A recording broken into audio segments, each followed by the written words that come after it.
And for miners, it's wonderful, right? Because we mint new Bitcoin on the blockchain, and so more demand for Bitcoin, higher price, Mhm. obviously more revenues for us. We secure and facilitate transactions on the network as well. So yeah, all in all, I think 2024 is looking good, especially if you couple that with interest rates. A couple of pundits are forecasting that interest rates should start to come down or at least abate in Q2 of 2024, which means people will go risk on in terms of allocation.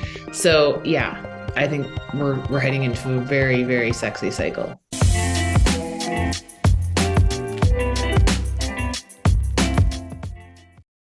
This content is brought to you by Uphold, which is a great crypto platform that I've been using since 2018. Uphold has all the top cryptocurrencies, Bitcoin, and all the altcoins. In fact, they have 260 plus cryptocurrencies on their platform. You can also trade precious metals, stablecoins, and 37 fiat currencies. In addition, they are available in over 150 countries.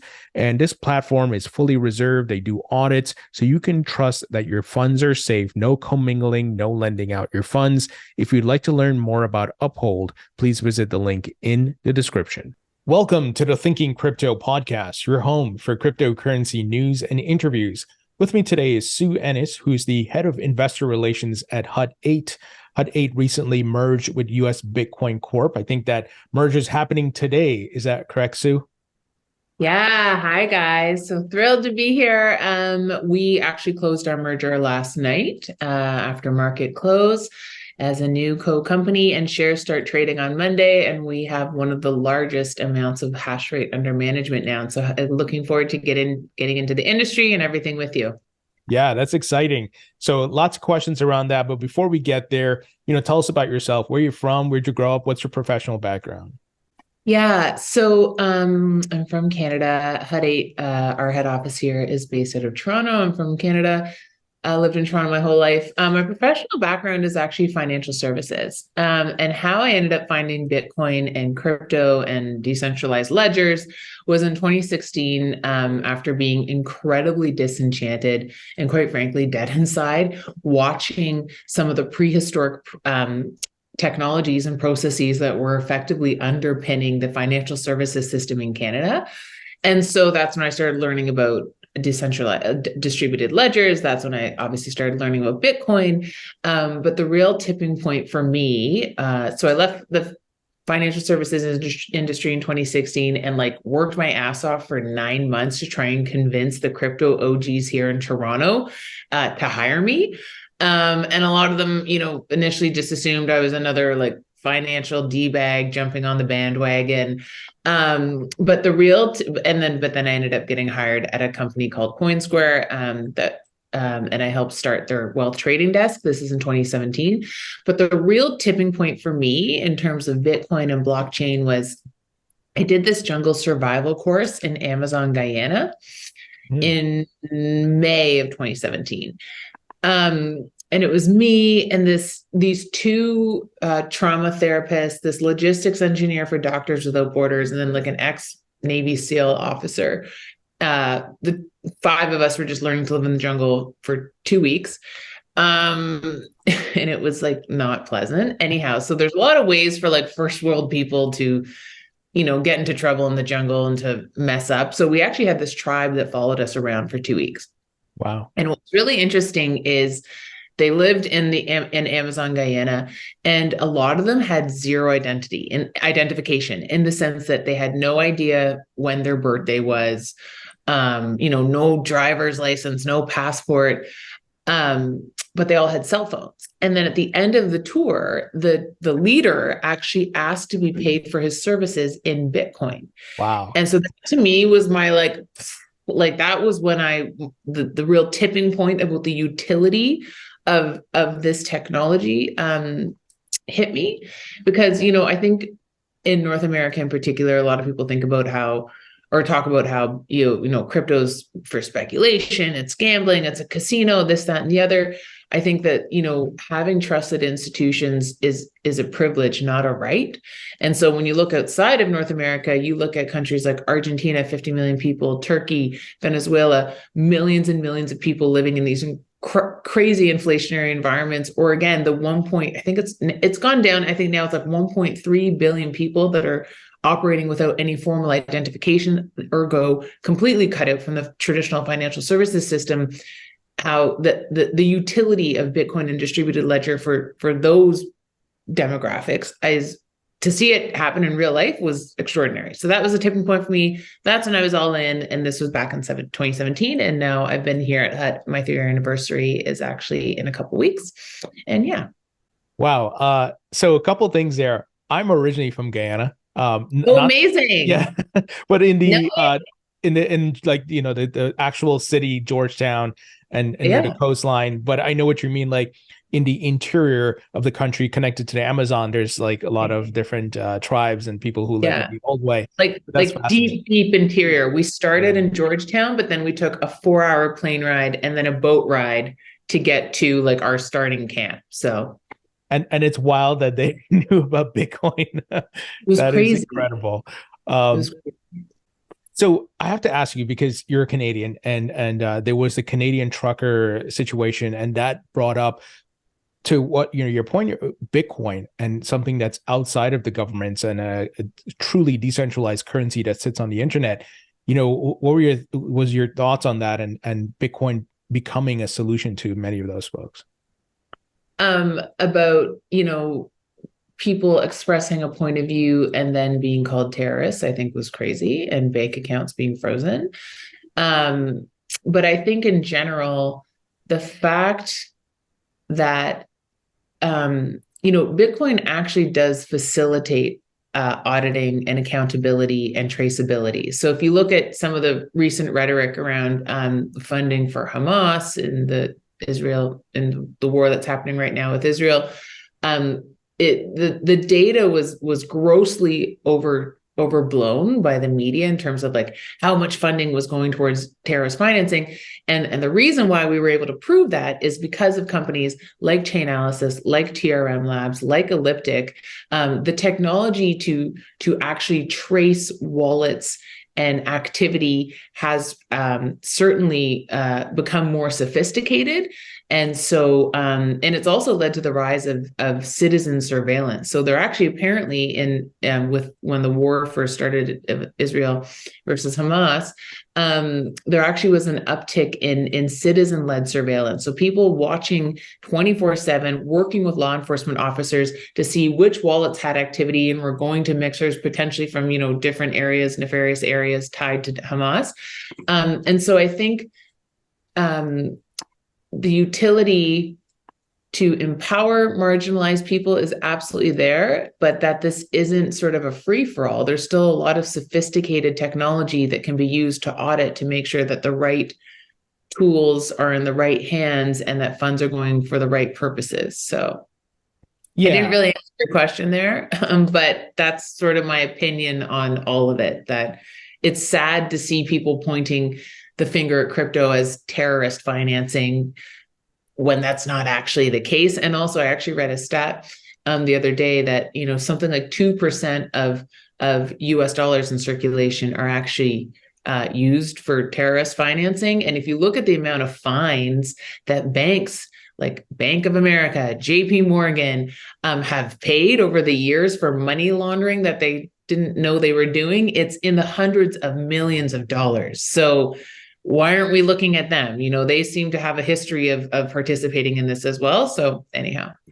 Yeah, no, you're absolutely right. And the crypto gets sensationalized, right? It could be the smallest amount of thing was used here, but it's like, what's happening in TradFi? There's no press conference for that. There's no major headlines. It's so funny how that happens. But look at the 2008 crisis. That was specifically because there was no centralized ledger that someone could look and audit to see what each department was doing. Like all of these silos were operating separately, and then nefarious actors were able to fudge the books. So anyhow. Yeah. So let's talk about HUT 8. I've followed you guys for years, and heard different news items. Obviously, you got the big merger that took place, but give us the history of HUT 8 and how you've grown and how we've come to this merger. Yeah, so we were born, I believe was in 2017. And then we went public via RTO in 2018. And we were so we're really one of the oldest miners in the space. We've always been headquartered in Alberta. We love Alberta. There's an abundance of power there, very relatively friendly regulators, and a very good climate for mining. So Oh, it's sure. very cold and dry there, which is great for mining. So that was, we've been operating there since 2018. And then I think, coming out of the bear market of 2020, beginning of 2021, um, uh, our now CEO, Jamie Leverton, was hired. And really what the board wanted, and obviously what Jamie, our CEO, has been orchestrating is really looking at how do we position Hut as the absolute leader, strengthened powerhouse going into the next Bitcoin halving, because Bitcoin mining is a very capital intensive business. So when the next halving happens, which is May 2024, and rewards get cut in half, do you want to be reliant on an incredibly capital intensive business? So one of the things we've looked at is how do we achieve scale? How do we continue to achieve growth? How do we keep mining Bitcoin and adding to our HODL? We're one of the first miners to ever, commit to a HODL strategy, but also really looking at, how do we build out different pieces of our business so that we're also earning meaningful fiat and revenue, to act as sort of a hedge against some of the volatility that comes with being a Bitcoin miner. And so, yeah, US Bitcoin Corp, what they bring to the table is a tremendous amount of infrastructure expertise, a tremendous amount of scale. So again, we're going from about 109 megawatts of power in our portfolio to almost a gigawatt. Wow. And then we bring the liquidity and the HODL. And so and then also another big benefit is that we're now redomiciling as a US based company. And so we're now going to be eligible for some of the indices like the Russell 2000. So it's a really big deal. And I'm really excited about it. And yeah, it's That's just pumped where we're going. That's big news. And you mentioned, you guys are a Canadian-based company. Now you're going to re-domicile in the US. Your mining operations were primarily in Canada. Are you planning to mine in the US as well? Yes. Yeah. So part of our new portfolio, the new Hut, is we've got about 7.5 exahash of self mining, and that's across Alberta and also in the US. So diversified power markets. Power is incredibly important to a miner's business. And also you want to make sure that you're playing in the right and, relatively reasonably priced power areas. And then we have a high performance computing business that's focused on supporting the growth of AI, cloud, and co-location. And then we've got a really interesting managed services business, which is like an end-to-end infrastructure services company for institutions who want to use mining as a complement for their renewable grid objectives, for oil and gas methane mitigation, or again, just to get into mining. It's sort of like the CBRE JLL of energy infrastructure services. There's proprietary technology there. So yeah, it's like a massive holding company with all these different lines of business. And yeah, I think we're positioned pretty competitively moving forward. And I read, I don't know if it was your tweet or the actual Hut 8 Twitter handle or X handle, if you call it that now, that AI will be leveraged in your mining operations. Can you tell us about that?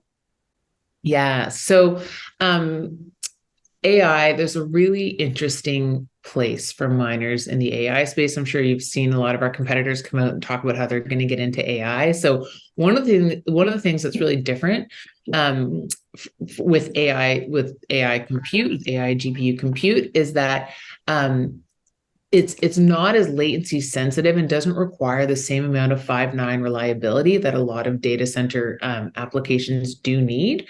And so there's an opportunity to effectively, it's like a middle of the road need for infrastructure. So if you're an operator who, number one, understands the sensitive nature of these AI chips, if you know how to stand up infrastructure fast and at a reasonable price point, and if you have access to power and the greenfield opportunity, which again US Bitcoin Corp and now New Hut has, there's a really meaningful opportunity to play in this space.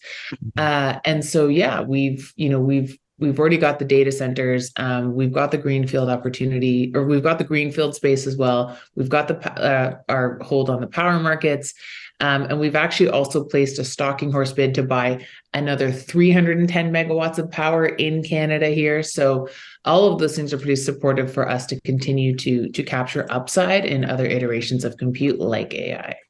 Wow. Um, Now the Bitcoin halving coming up next year, supply, the reward supply gets cut in half. How is Hut 8 preparing for that? Are you guys going full force right now mining, obviously within your keeping your business profitable, of course, and Yeah. and also we got the Bitcoin spot ETFs, which look like they're going to get approved in the United States. I know Canada has theirs already. How are you guys preparing for this? How are you game planning for these things? Yeah. So as I was mentioning earlier, being a miner is an incredibly capital intensive business. So Mhm. we look at ways to, continue to add to our stack, and we're still very bullish on mining, but we've also been building our business so that we've effectively got a hedge against some of the volatility and headwinds that can come with being a single threaded miner, like we talked about in terms of, your rewards are getting cut in half, competition is increasing. Do we want to be reliant on constantly having to raise money and fund growth into just mining, or do we want to, be thoughtful about how we capture upside in scalable and capex light ways that still act as a proxy to the Bitcoin mining space? So Um, with moving to the United States, we're still waiting here in the United States for comprehensive regulations. Now, I know Bitcoin, for the most part, is exempt from that because they clearly declare that Bitcoin is a commodity, and obviously ETFs and these things are about to be approved. However, there are the skeptics and the naysayers and the people who say bad things about Bitcoin, and they spread FUD and things like that about Bitcoin mining and energy usage. Are there any concerns, with setting up operations here in the US, or do you think it seems like states, for the most part, are welcoming Bitcoin miners? So Texas and Nebraska are where two of our sort of main sites in the US are going to be with this Mhm. merger. And Texas for sure has been incredibly welcoming to miners. The CEO of the ERCOT grid has openly come out and in front of the Senate and said, look, miners are actually a complement to our grid because they help us with load balancing. But for sure, a big part of my mission is to continue educating the market and the media, and to effectively dispel a lot of these antiquated narratives that are coming out, or that continue to be perpetuated by the media about how pollutive Bitcoin mining is. And where that comes from is a report that was issued by the Cambridge Center of Alternative Finance back in 2021. So they're a very reputable institution, and they effectively, did a huge research paper back then on, how pollutive is Bitcoin mining. Now, some problems with this report was that it only accounted for on-grid mining. And the problem with only accounting for on-grid mining is that a huge amount of the network does not mine on-grid, they mine off-grid. But also, when you only look at on-grid mining, grids globally have a fossil fuel problem, regardless of what industry you're operating in. If you're plugging into the grid, you have fossil fuel exposure. So it really skewed the data in a big way. Also, the CCAF, the Cambridge Center of Alternative Finance, they actually came out in August of this year and last year and said, hey, look, this data actually might not represent the status quo and might be a bit antiquated. And as another example, pieces of their data that is no longer relevant. When they did their report in 2021, Kazakhstan represented about 30% of total global hash rate. Kazakhstan is largely a fossil fueled country, and Kazakhstan now only represents about 1% of total global hash rate. So again, but the media, they have certainly, large parts of the media have not updated their information sources to reflect the true data now. And the true data now, there's a model that's now out called the Beast model that accounts for on-grid and off-grid mining, shows that the network is a little over about 50% sustainably powered, and that main source of power is hydro. So I guess, sorry, I'm really going on a rant here, but I feel very passionately about how education is incredibly important because, yeah, there's still a ton of misinformation that's being purported out there. Now, I want to ask you about the Bitcoin spot ETFs that's coming and the broader sense of Bitcoin adoption. It seems we've hit a tipping point of Bitcoin going mainstream with the likes of BlackRock and big Wall Street names looking to Yeah. have a Bitcoin spot ETF. And you're seeing presidential candidates talking about positively about Bitcoin and blockchain and so forth. And just recently, Argentina with their new president, he's a fan of Bitcoin. And there's just a lot going on globally. And it's pretty incredible to sit back and watch this happening. I came in 2016 and I couldn't even imagine these Yeah. things happening, right? What are your thoughts? Do you see like an explosion of Bitcoin adoption in the coming years? Yeah, I absolutely do see an explosion. And to your point, I've been in the industry since 2017, and the people who will now take my calls in 2023, even like 21, 22, versus I couldn't even get my foot in the door in some of these institutions. Like, no chance would BlackRock have taken a call from me or Invesco, and now you see them launching spot ETFs. So it is crazy to see just how much the industry has matured. It's also interesting to note that BlackRock has a 99.8% success rate in terms of ETF approvals. So, and they're also one of the largest, if not the largest asset manager in the world, or definitely in North America. And so I think BlackRock throwing their hat in the ring, putting their stake in the sand, I don't think they would be doing this unless they had a high degree of confidence that it was going to go through. And then I think just in general, the spot ETF certainly solves for what has left a lot of traditional institutions and advisors and investors on the sidelines, is that it solves for the custody problem, the custody and security of, not your keys, not your coin. So look, yeah, I think it being coming through is highly likely. And I think January 10th is like the next deadline date. And so, yeah, we'll see what happens, but it's pretty great for the industry. And then for miners, it's wonderful, right? Because we mint new Bitcoin on the blockchain. And so more demand for Bitcoin, higher price, obviously more revenues for us. We secure and facilitate transactions on the network as well. So yeah, all in all, I think 2024 is looking good, especially if you couple that with interest rates. A couple of pundits are forecasting that interest rates should start to come down or at least abate in Q2 of 2024, which means people will go risk on in terms of allocation. So yeah, I think we're heading into a very, very sexy cycle. So, question about the demand part, and I know you probably may not be able to answer a lot of this just because it's proprietary, but I'm always fascinated where Bitcoin miners are selling their Bitcoin to, obviously to fund your operations. Obviously, you guys are hodling as well. Yeah. Are you selling OTC to exchanges or to institutions like BlackRock? What can you tell us there? Oh, that's a really interesting question. No one's asked me. My legal team definitely would not let me confirm that. I figured. But I think, if you look, I think another sign of the maturation of this asset class is the amount of liquidity. It is very easy to onboard and offboard your Bitcoin. There's a ton of liquidity in the market. So, which again makes it an even more palatable asset class for investment, because obviously institutions want the ease of exiting and entering a trade. On that note, I think another piece that I think is super interesting is if we see, so obviously the spot Bitcoin ETF could increase demand, great. Yeah. But I also think it'd be interesting if once ESG funds, there's a little over $38 trillion sitting in ESG funds right now who have almost zero allocation to Bitcoin. And once I think they start to understand the impact and the utility of this technology, again, for methane mitigation, for balancing renewable grids, like it really is a partner in the transition to renewables.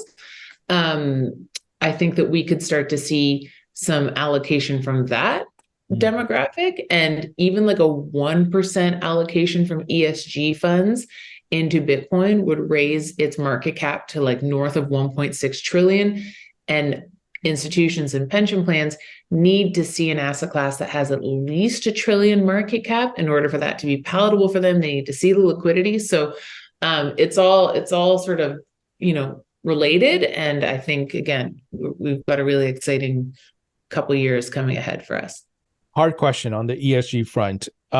There have been talks from certain people, I think like Kevin O'Leary and so forth, who've stated that a lot of these investors will want to know where the Bitcoin was mined. And it's obviously easy to figure that out with the blockchain and Chainalysis and all these Right. guys doing all types of analytics and tracking.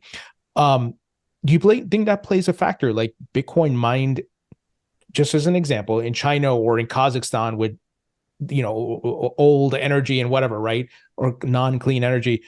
You're like, no, I don't want that, right? It's like the Drake meme, right? But I'll Yeah. take the Bitcoin mined by Hut 8 using renewables, right? Do you think that's going to be a factor? Well, right now we're not seeing any premium being allocated to clean Bitcoin. Mm. Um, whether that marketing push takes up steam again, I don't know. What I will say is interesting from an investment perspective. Generally, what a new trend or a burgeoning trend that we're seeing in the US is the rhetoric go woke, go broke. So a lot of asset managers have actually publicly come out and said, 2021, a lot of that ESG stuff maybe was a bit of greenwashing. I think Larry Fink explicitly come out, CEO of BlackRock explicitly came out and said, I'm not going to be saying ESG anymore. I'm going to be saying different words. And so, look, I'm very pro sustainability, save the planet. I think the killer app for Bitcoin mining is its utility in methane mitigation and grid balancing. But Mm. this rhetoric around the importance of ESG, I think, is sort of losing a little bit of steam Yeah. in certain areas in the world, and also that was also brought on because of the energy crisis that we saw when the Russia-Ukraine war started. So, look, we're not seeing premiums for clean coin now, and I don't think we're going to see it anytime soon. So, but that Okay. remains to be seen. Yeah, for sure. And then, like you said, it's just about balance, right? It's sometimes humans, they take things to the extreme. So ESG, okay, may have started off as a good idea, but then they take it to the extreme. It becomes like draconian, right? And everybody has to do this and that and all these rules. But hopefully, And suddenly we're listening to a 15-year-old on like economic and energy policy and whatever, yeah. Greta Thunberg. But yeah, Um, So I want to talk about the Bitcoin utility. And, one of the things you mentioned was like with energy, methane blowups and all those things, monetizing excess energy and all that jazz, right?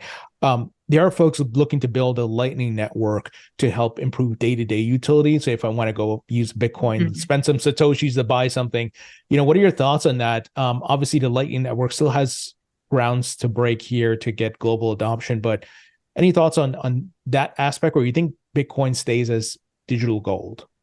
I love um, to see what's happening with the Lightning Network. I think it's super, super important and a much needed added feature on top of the security of the Bitcoin network. So, for example, if you look at Africa, Africa is home to an extraordinary amount of population, young people, brilliant people, entrepreneurs, but they are currently most of Africa is still running on antiquated financial infrastructure that was set up during the during a large part of colonialism or Right. and also like the 40s and the 50s. And so sometimes large payments also don't even get settled in Africa. They actually have to go overseas, get settled in Europe, and then come back. There's also 2,000 payment networks in Africa that are not talking to each other. Only 2% of payment networks are actually able to interoperate. And so, as a business owner, entrepreneur who's trying to target new markets and you're in Africa, it's very difficult to grow and scale when you don't have the infrastructure to support that growth, right? And so this is where the Lightning Network comes in. It's location agnostic, it's borderless, there's no intermediary who's going to charge you extraordinary amounts for every single transaction that you do. Obviously, you do get charged a little bit for using the Lightning Network. But again, if you look at the entire continent just of Africa and how much impact a network like Lightning could have, I think, yeah, it's really cool and really exciting. And I'm pretty fired up about that too. So let's talk about the crypto market at large. Obviously, Bitcoin birthed out this incredible asset class and the blockchain technology. And there's quite a few different altcoins, some with smart contract technology, and they do different things, right? In the United States, at least, there's a big battle happening where the SEC versus altcoins, right? And even with the Bitcoin spot ETF, there was a big lawsuit with Grayscale. What are your thoughts on the regulatory uncertainty and some of these agencies like the SEC still not able to figure out, and their battles taking place in the courts?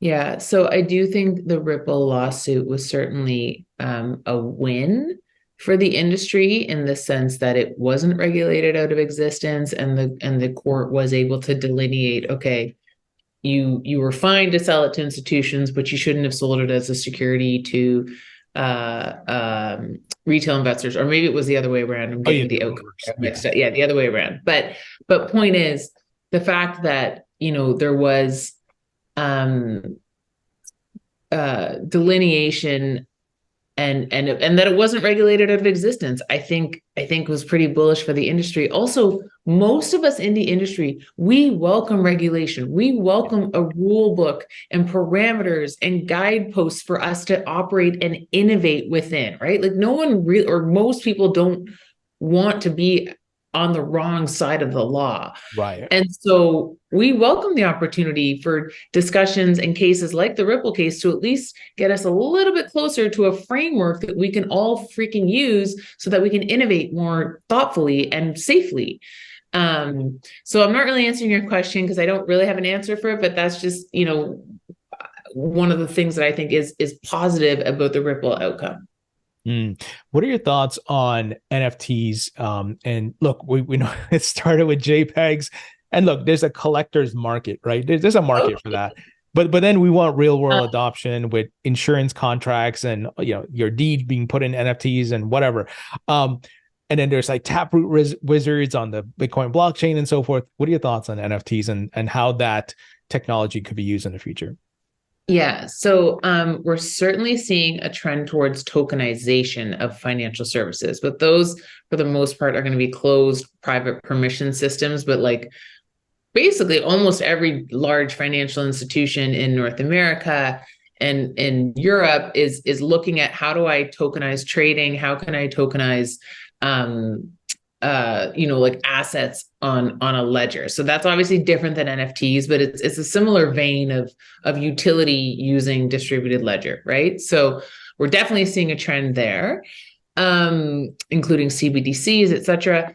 On the NFT front, like, look, I'm a crypto butt holder, crypto butt stan, Hundo P.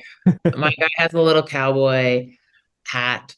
I think he's great. And so and also there's a really famous artist here in Canada. I don't know if I should use his name, but he's looking at I am friends with him and his wife, and he's looking at, how can I, tokenize my art so that it's collectible.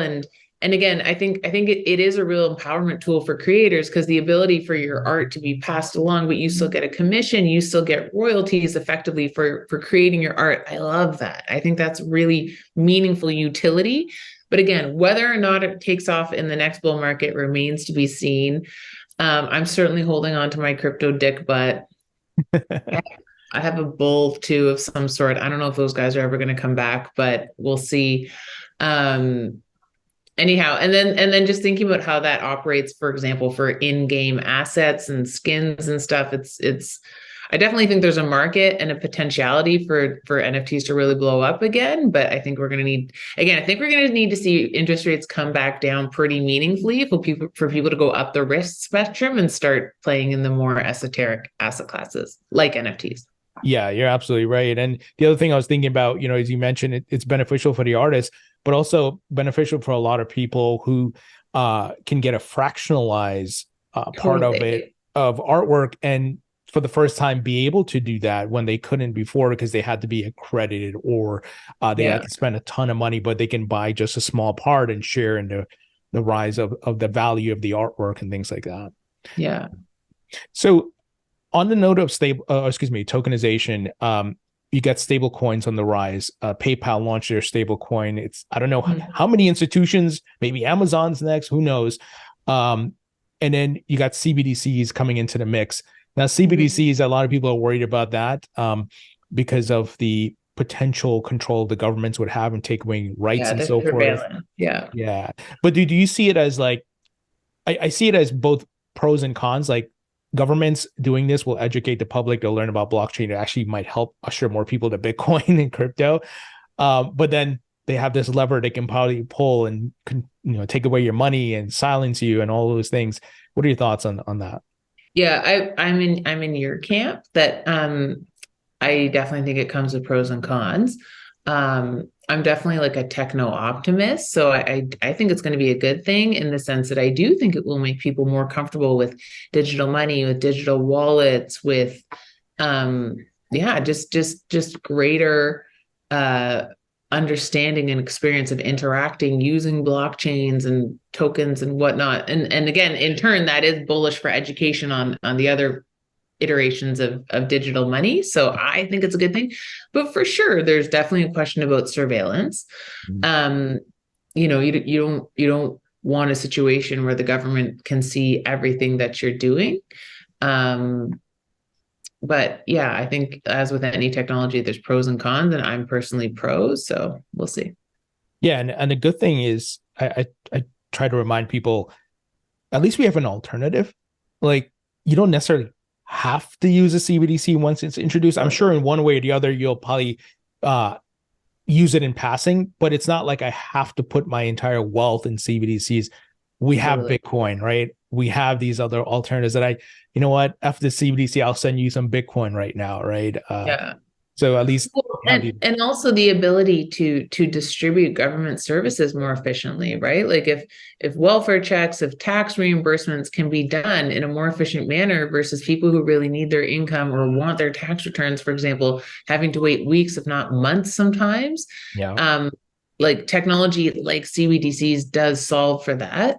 So yeah. All right, I got some wrap-up questions here for you. I don't know if you're a fan of the metaverse or what's been happening. I don't know if you've been roasting Mark Zuckerberg for losing billions on his version, but if you could create your own metaverse, what would the theme be? Um, think my theme would be going back in time to like different uh periods in history, but actually being able to participate in like I'm not saying like battles. I want to participate in like the War of 1512, but like it would be really cool to go like sit with the pharaohs or be there when Marilyn Monroe sang the song to JFK while his wife was watching, which is the worst. And that's my Roman Empire. I think about that a lot. Like I think yeah, like that would be the metaverse, like the experiencing history through the metaverse would be my theme. Yeah, I would love that too. Mine is similar to you, history and space, like being fully Yeah, immersed. It would be yeah. incredible.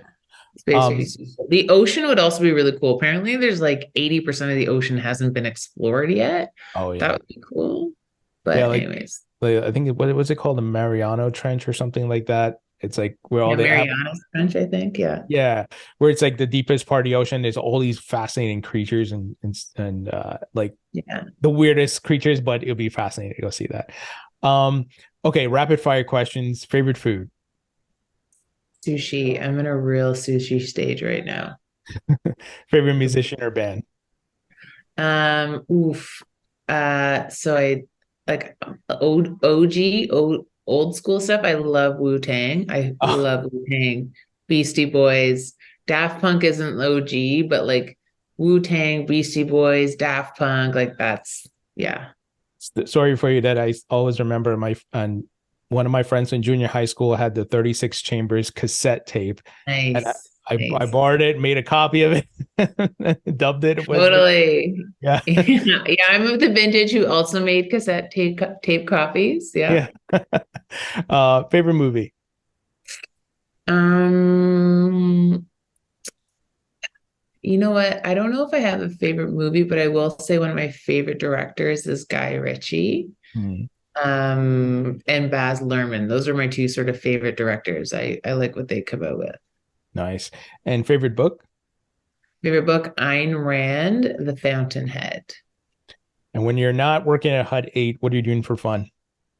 Usually, definitely like dinners, dinner parties with friends. I do run marathons. I don't run them Wow. well, but I am a runner. I'm also going to plug my friend's business. So I'm in Toronto. There's a place here called Othership, which is a sauna and cold plunge place, but it's like a group sauna cold plunge place. So I would just did that this morning with some friends. That's so yeah, health and wellness, running, dinner parties, parties. That's yeah, what I like to do. And read. I'm a big reader too. So Nice. Sue, pleasure chatting with you. Excited for the future updates around HUD 8, and we'll have to have you back on. Maybe when these Bitcoin ETFs are approved, and yeah. it'd be an interesting time around the Bitcoin halving. But thank you for joining me. Thank you so much.